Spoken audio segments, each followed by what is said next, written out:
যেই দলগুলো পিয়ার নিয়ে অনেক জিকির করতেছে, সবার আগে প্রার্থী নমিনেশন দিচ্ছে তারাই, তাই দিচ্ছে না? যে যত জোরে পিয়ার নিয়ে চিৎকার দিচ্ছে, সে তত জোরে প্রার্থী ঘোষণা করতেছে। তাহলে এটা সাংঘর্ষিক অবস্থা না? আমরা তো আমাদের বাপের জন্য আমরা তো ভোটই দেখি নাই। আমাদের একটা স্বপ্ন হলো একটা ভোট দেওয়া। সেই ভোট নিয়েও আবার প্যাচ লাগানো শুরু করছে, খালি গিট্টু লাগাই, খালি গিট্টু লাগাই, গিট্টু লাগাইতে লাগাইতে যাইতে গিট্টু আইতে গিট্টু। ঠিক আছে, বলতেছে পিয়ার পিয়ার পিয়ার পিয়ার দরকার। ঠিক আছে, ওনাদের টার্গেট, ওনাদের মার্কাটা কোনোভাবে জিতুক, কিন্তু সে চোর এমপি হচ্ছে না বাটপার এমপি হচ্ছে সেই খেয়াল নাই। জনগণের যে একটা ভালো মানুষ নির্বাচিত করার অধিকার, ঠিক আছে, সেই অধিকার কে নিতে চায়? কে নিতে চায়?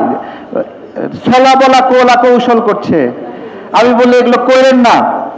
আবার দেখেন, যেই দলগুলো পিয়ার নিয়ে অনেক জিকির করতেছে, সবার আগে প্রার্থী নমিনেশন দিচ্ছে তারাই, তাই দিচ্ছে না? যে যত জোরে পিয়ার নিয়ে চিৎকার দিচ্ছে, সে তত জোরে প্রার্থী ঘোষণা করতেছে। তাহলে এটা সাংঘর্ষিক অবস্থা না? এই যে আমাদের গণতান্ত্রিক সংকট, এই সংকটটা সৃষ্টি হয়েছে লোভ থেকে। যে উপদেষ্টারা আছে, সেই উপদেষ্টারা লোভে পড়েছে, মায়ায় পড়েছে। মায়া, মায়া, যে মায়া শেখ হাসিনাকে ধরেছিল, সেই মায়া শেখ হাসিনা পালাইছে। এখন আপনারাও কি এই মায়াতে পালাবেন কিনা আপনারা একটু বলেন তো? মায়া যে লাগলো ক্ষমতায় থাকার, এখন এই মায়া লাগলে পালাইতে হয়। এখন তারা এটা করছে। আজকে একটা জিজ্ঞাসা করব সবাইকে, এই যে এই সরকারের উপদেষ্টা যারা আছে, এই উপদেষ্টার যতজন আছে, ডক্টর ইউনূস বাদ দিয়ে, ওনার নামটা নেওয়া উচিত না সবাই বলে, সেজন্য নিচ্ছি না, উনি বাদ দিয়েই ধরেন, এই পুরা উপদেষ্টা প্যানেলকে যদি আওয়ামী লীগ সরকারের কোনো দায়িত্বশীল জায়গানো বসানো হতো, তাহলে তারা বেমানান হতো, বেমানান হতো, তারা খাপ খেয়ে যাইতো যে হ্যাঁ ঠিক আছে এরাই ভালো। অথবা অন্য একটা সরকারের দায়িত্বশীল তারা হয়তো বলতে সেটাও হইতো। তাহলে জুলাইয়ের দায়িত্বশীল হওয়ার জন্য যে জুলাইয়ের ক্যারেক্টার দরকার, এই ক্যারেক্টার কোনো উপদেষ্টার মধ্যে নাই। এরা যে কোনো সরকারের সাথে অ্যাডজাস্টেবল। আমরা এমন একটা পাইছি, আমাদের দুঃখগুলোর কারণটা কি এটা আমাদেরকে অনুধাবন করতে হবে, বুঝতে হবে। আমাদেরকে জুলাই স্পিরিট শেখাচ্ছে।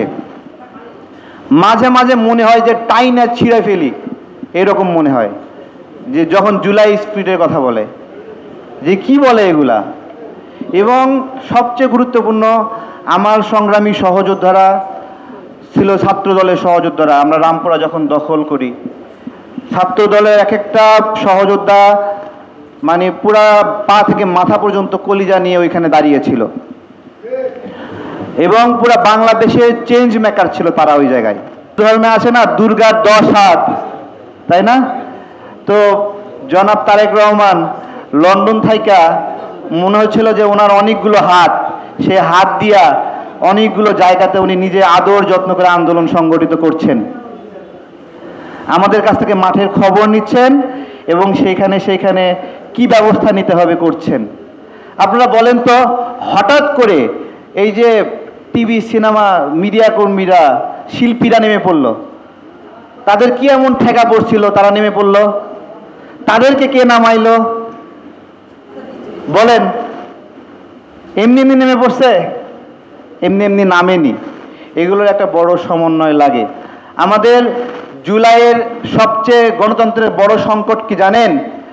জুলাইয়ে যারা গণহত্যায় অভিযুক্ত তাদের বিচার করতে পারবে যারা, তাদের হাতে ক্ষমতা না যাওয়াটাই হলো জুলাইয়ের সবচেয়ে বড় ব্যর্থতা। কারণ ডক্টর ইউনূস, এই উপদেষ্টা যারা আছে, ওরা বলবে আমি শেখ হাসিনাকে মায়েরা হাত গন্ধ করবো কেন? বলবে না? বলবে না? সেই কারণে কিন্তু ওরা শেখ হাসিনার বিচার করবে না, আওয়ামী লীগের বিচার করবে না। করবে না মানে করবেই না। ওরা বলবে আমরা কেন আওয়ামী লীগের বিচার করে নিজের গায়ে দাগ লাগাবো। এরা হলো, ধরে রাখেন, আওয়ামী লীগের বিচার একমাত্র সেই করতে পারবে যে আওয়ামী লীগের দ্বারা ক্ষতিগ্রস্ত, যে আওয়ামী লীগের লোকদেরকে রিমান্ড নিতে পারবে সেই যে আওয়ামী লীগের রিমান্ডের শিকার হয়েছে। আওয়ামী লীগের বিচার করতে পারবে সেই যার পরিবারের একজন সদস্য মারা গেছে। আজকে সেই লোকগুলো আমাদের উপদেষ্টা প্যানেলে না থাকার কারণে আমাদের জুলাইয়ের এই গণতান্ত্রিক সংকট তৈরি হয়েছে। বাই চান্সে দায়িত্ব পাওয়া লোকগুলো এখন বিভিন্ন মোড়ামুড়ি করে। ঠিক আছে, আমি বলি মোড়ামুড়ি কইরো না, আমাদের কিন্তু হাতে বাঁশ নেওয়ার অভ্যাস আছে। ঠিক আছে, সাপের মতো মোড়ামুড়ি করলে আমরা সাপকে সোজা বানাবো আবার।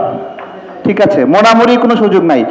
আমরা বলছিলাম ডিসেম্বরের মধ্যেই নির্বাচন, এখনো ডিসেম্বরের মধ্যেই নির্বাচনের সুযোগ আছে। কিসের জন্য তাও বাহানা? কি দরকার? জুলাইয়ের স্প্রিট, গণতান্ত্রিক বাংলাদেশ আসুক, সুন্দর বাংলাদেশ আসুক, নির্বাচিত সরকার আসুক। ধন্যবাদ সবাইকে। আসসালামু আলাইকুম।